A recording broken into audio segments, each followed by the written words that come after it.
बेरोजगार भी आदमी, मैं भी उस समय बेरोजगार था जब साइकिल पर सब्जी लेके जाता था, मंडी बेच के आता था। सर पर इतना लिखने के बाद अगर यही करना पड़ेगा क्या सर? फिर तो सर इसमें पढ़ने लिखने की क्या जरूरत थी सर? काम जब तक काम नहीं मिलेगा तब तक कुछ तो करना ही पड़ेगा ना। पढ़ाई लिखाई होने के बाद ये मतलब नहीं हाथ पर हाथ धर के बैठ जाओ। इस प्रकार से भावुक होकर के बात करेंगे तो उसका कोई फायदा थोड़ी है। नौकरी तो नौकरी के हिसाब से मिलेगी, मेरे हाथ में नहीं है कि मैं कलम चला दूं नौकरी दूं आपको। आगे से थोड़ा सा आप तो समझदार आदमी हो, पढ़े लिख गए हो, और पढ़े लिखे होने के बाद अगर अपने सिस्टम को आप चला नहीं सकते हो तो उस पढ़ाई का क्या फायदा? हर आदमी पढ़े लिखे होने के बाद नौकरी की गारंटी थोड़ी होगी किसी की। नहीं सर, मेरा आपसे ये निवेदन है कि टीजी की भर्ती कब पूरी होगी सर? ये अध्यापक भर्ती 74 से 71 सर। भाई कोर्ट से जब निर्णय होगा तब होगी, उससे पहले नहीं। अच्छा ठीक है, आगे चलो। अगले कॉलर है हमारे साथ कर। हेलो, नमस्कार सर, सीएम साहब। हेलो जी, मैं गांव भाना ब्राह्मणा तहसील नरवाना से बोल रहा हूँ जी, बलवीर जी। जी सर, मैं एक पढ़ा लिखा बेरोजगार युवा हूँ सर। मैंने सर अनुसूचित जाति से मैं बिलोंग करता हूँ सर। और सर मैंने एमए कर ली है, बीएड कर ली है सर। और मैंने बड़ी मेहनत से लगन से करके सर मैंने टीजीटी की पेपर दिया था सर। उसका रिजल्ट अभी तक नहीं आया सर।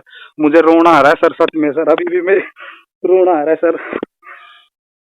अरे सुन लो हाँ, आपने सीटी का पेपर दे दिया है क्या? हाँ दिया है, सीटी का भी दिया जी।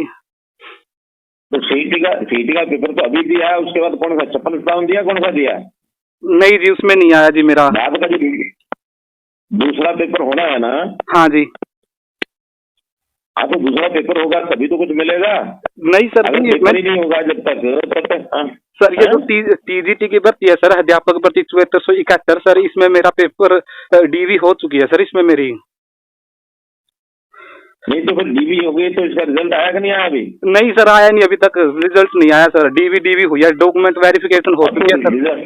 रिजल्ट में कोई समस्या होगी ना कोई शौक से थोड़ी रोकते हैं। कोर्ट के है, समस्या का पता करो क्या है। हाँ जी, जो समस्या है उस समस्या का पता करो। वो तो कोर्ट में है जी, लेकिन समस्या हल जब तक नहीं होगी, तो कोर्ट में है तो फिर कोर्ट में हम क्या करेंगे? उस कोर्ट में तो लड़ाई लड़नी पड़ेगी सर। इस प्रकार से भावुक होकर के चलोगे कुछ नहीं बढ़ता।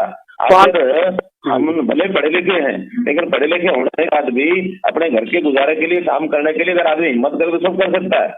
मेरे जैसे आदमी ने भी सब्जी बेची है साइकिल पर जाकर के सर। मैंने लिख करके हम काम नहीं कर सकते है छोटा मोटा? क्या जी? अरे पढ़ाई लिखाई करने के बाद भी कोई हम छोटा मोटा काम अपने घर के लिए तो कर ही सकते हैं क्या? नहीं, कुछ नहीं मिल रहा सर, बेरोजगार आदमी कुछ नहीं मिल रहा जी। अरे बेरोजगार भी आदमी, मैं भी उस समय बेरोजगार था जब साइकिल पर सब्जी लेके जाता था, मंडी बेच के आता था। सर पर इतना लिखने के बाद अगर यही करना पड़ेगा क्या सर? फिर तो सर इसमें पढ़ने लिखने की क्या जरूरत थी सर? काम जब तक काम नहीं मिलेगा तब तक कुछ तो करना ही पड़ेगा ना। पढ़ाई लिखाई होने के बाद ये मतलब नहीं हाथ पर हाथ धर के बैठ जाओ। इस प्रकार से भावुक होकर के बात करेंगे तो उसका कोई फायदा थोड़ी है। नौकरी तो नौकरी के हिसाब से मिलेगी, मेरे हाथ में नहीं है कि मैं कलम चला दूं नौकरी दूं आपको। आगे से थोड़ा सा आप तो समझदार आदमी हो, पढ़े लिख गए हो, और पढ़े लिखे होने के बाद अगर अपने सिस्टम को आप चला नहीं सकते हो तो उस पढ़ाई का क्या फायदा? हर आदमी पढ़े लिखे होने के बाद नौकरी की गारंटी थोड़ी होगी किसी की। नहीं सर, मेरा आपसे ये निवेदन है कि टीजी की भर्ती कब पूरी होगी सर? ये अध्यापक भर्ती 74 से 71 सर। भाई कोर्ट से जब निर्णय होगा तब होगी, उससे पहले नहीं। अच्छा, ठीक है, आगे चलो।